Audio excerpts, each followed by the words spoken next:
I've wanted to make this video for the past few years, and I figured making it in the same year where I turned 30 would be a good time as any. Hi everyone, I'm Raul Villacorta, and I'm Filipino-American. Let's go back to the beginning. So my parents were both born and raised in the Philippines, got married, moved to the US, and eventually I was born in Rhode Island, which is where I currently live. My childhood was a pretty average one for the most part. I went to public school, played with friends, and came out of it pretty normal, albeit probably more on the nerdy side of things. I was one of a few Filipino kids in my grade. When I was in elementary school, there was only 2 of us, and then in middle school there was 3 of us, and 4 of us in high school, but then that went down to 3 people, then it went down to 2 people. And that didn't really bother me. Because of where I was, I got to go to school and hang out with kids from all over the world with different ethnicities. It was pretty cool. I hung out with white people, of course, because they were the prominent group, but I also hung out with black people, other Asians, Hispanics, and I was actually pretty close with these 2 brothers from the Marshall Islands. And because of that, race didn't really matter with my group of friends, as long as we could chill outside, play Pokemon, Yu-Gi-Oh, and just have fun together. Race, again, did not matter to me. Not to say it was like a perfect childhood by any means, but overall, can't really complain. Of course, a big aspect of my childhood and my life is my family. I'm not just talking about my parents, but my extended family that I grew up with. I was around my family constantly, and my family is pretty big. Most of my dad's siblings live in Rhode Island and used to live in the same neighborhood that I grew up in. We could all walk to meet up at our usual meeting place, which was my grandparents' home. And for those that didn't live in the neighborhood or those that eventually moved out, they could just take a short drive over. Rhode Island's not that big. My grandparents' place was the place to be. Nearly every family meeting was there. Every room felt crowded, from the living room to the bedrooms upstairs. We're all pretty close to each other, so much so in fact that I didn't even know what the term extended family meant until I was in high school. Even now, we still get together for events or just to throw a little cookout or whatever for the heck of it. When we get together, there's always good food, a lot of talking, usually karaoke. I know, how stereotypical. And I just love being in this family. Because of how close we are, we were all there for each other when my grandparents did pass away in 2015 and 2018. And even now, it feels weird getting together without them. They're missed a lot and talked about frequently. I love the stories that my aunts and uncles tell, and my aunts and uncles have done a great job at keeping the family together, and I'd say that's a good testament to how close my dad and his siblings are. And then following that are the kids, myself and my cousins. Even though I'm an only child, I got to grow up with a lot of my cousins. My grandparents would watch over myself and my younger cousins during the summer or after school, while I got to see my older cousins nearly as much. Because of that, I see many of my cousins more as siblings, even the ones that now live in other states. I just love them with my whole heart and would do anything for any of them. And of course, some of my older cousins have kids of their own. I think that technically makes me their second cousin or something like that, but that's dumb. They're my nieces and nephews, and actually 3 of them are my godchildren. Not sure what their parents were thinking when naming me as one of their godparents, but I do hope I do good by them. Sure, some of us butt heads with each other, but there's a deep love for all of us that can't be destroyed. My family is a big part of who I am, and I'm thankful for every single member in it. The downside that comes with this is because I grew up being around a lot of my dad's side of the family, I'm just not nearly as close with my family on my mom's side. That's mainly because of them mostly being in the Philippines and elsewhere in the world, which puts them basically 12 hours ahead of me in terms of time zones. That doesn't mean that I love them any less though, and they're still family and just as important to me. So I've gone over my childhood and family overall, but let's dive in a bit more on my experiences. Because I grew up in the US, I do speak English. I have never learned how to speak Tagalog, aside from a few things, notably calling my older cousins kuya or ate. I'm not exactly sure why my parents never taught me. didn't really bother me as a kid, but I started to see the value in knowing a second language as I've gotten older. In contrast, a friend of mine learned more as they were growing up, and I have felt jealous at that.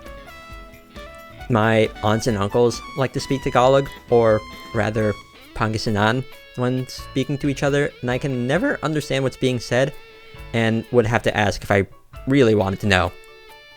Even though I was with family a lot, because I was around kids that spoke English, I never really picked up the accent that Filipino people have if English is their second language. I don't say Filipino or accent unless I'm imitating a family member, usually my dad, and it's not even a good imitation at that. And speaking only English has never really been a detriment going to the Philippines either. I visited twice in my life, once in '99 and the other in 2006. So I was 5 and 11, I believe. English is spoken in the Philippines, so I was able to communicate with others. And I was young, so I was never out of sight of any family members, so they always made sure I was understood. But it is pretty obvious that I lean more on being Americanized. The language thing is obvious, but there's also me not being overly familiar with Filipino culture, even when it comes to food. Sure, I will eat rice and spam until the day I die, as well as enjoy lumpia and pancit, but there are a ton of Filipino dishes that I have not eaten. It wasn't until my 20s, and more so late 20s at that I started to enjoy seafood, which is a common staple for Filipino people. Although apparently I did eat fish as a baby, I just don't remember that. It's a weird place for me to be in because while I am Filipino, I don't think I'm Filipino enough, if that makes sense. Then on the flip side, I don't think I'm American enough, and that's on top of being Asian. I find myself somewhere in the middle, kind of identifying with all three, but also not. For example, there have been incidents related to me being Filipino, or rather Asian, that have been negative. There was a kid in first grade that made fun of me for being Asian and calling me Chinese, and asking why my name was not Ching Chong. Back in 2016, when I was in line at Walmart, I had an impatient guy right behind me, while I was also waiting in line, calling me various racial slurs and yelling because I told him the person at the register had to go get something in the back and it was pointless being impatient about it. I've dealt with comments about various stereotypes growing up, especially in public school, where kids can sometimes have no filter about being good at math because I'm Asian, or being asked, is it true that Filipino people eat dogs?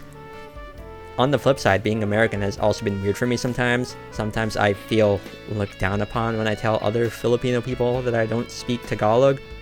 I remember an interaction I had with someone last year actually, where I was talking to a Filipino person, and when I told them I don't speak Tagalog, they said, "Oh, so you're a banana." And they clarified by saying, "I'm yellow on the outside, white on the inside." I got a laugh out of that in the moment, but that interaction stuck out, and whenever I think about that, I feel like to this person, I just didn't belong. Then there are times where because I'm Filipino, I'm seen as not Asian enough. It gets pretty annoying sometimes, but I don't let any of that get me down for too long. These moments don't outweigh the good that's come with being Filipino-American. If I see a new Filipino person around that's not familiar with the area, I find joy in telling them that I'm Filipino as well, and I can give them some insight on where I'm from. I can share Filipino food with friends that have never experienced any before, or tell them some stories from the times I've been to the Philippines. I rode a cow once as a kid. That sticks out in my mind. I take pride in coming from a huge and loving family. And then growing up where I have has made me appreciate that my parents and the rest of my family moved across the world to give us opportunities that they never had. I see my lack of knowledge of Filipino culture and my pickiness as a kid as a chance for me to learn and experience what I've missed out on, and that's pretty exciting. If any fellow Filipino Americans come across this video, I hope you find something that you can relate to. I just wanted to share and put out my story out there. And with that, I'm gonna end off this video. Happy Filipino-American History Month! Hey there! Thank you so much for watching this video. I'd never really make scripted video essay content like this. It was a huge learning experience, and I would be down to do more stuff like this, especially if there's interest in it. I do want to apologize though. I meant to get this video out earlier in the month, but I am a big procrastinator, especially with how daunting this one video seemed to me. At least I managed to get it done. Anyways, I'm gonna send some special thanks here. First off, I want to thank 3 of my friends, Rob, Jamie, and Cameron. They gave me some feedback on the script, and Rob gave me some input during the editing process, which I value a lot. It helps that Rob has experience in making scripted videos, and not really thanks, but I do want to give some recommendations to other Filipino-American content creators. First off is Happy Slip. If you're familiar with old YouTube, she was one of the early popular Asian YouTubers, up there with Nigahiga and Kev Jumba. She does funny videos looking into what it's like growing up with a Filipino family that I can relate to a lot.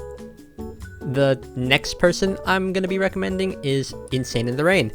He's a musician that has his own original compositions, as well as doing jazz-based covers of video game music. All the songs that you've heard in this video are actually covers of various Pokemon songs that he's done. And lastly, I'm going to thank my family. As I've said, they've been a big part of my life, and using this video to talk about how much I care for them means a lot to me.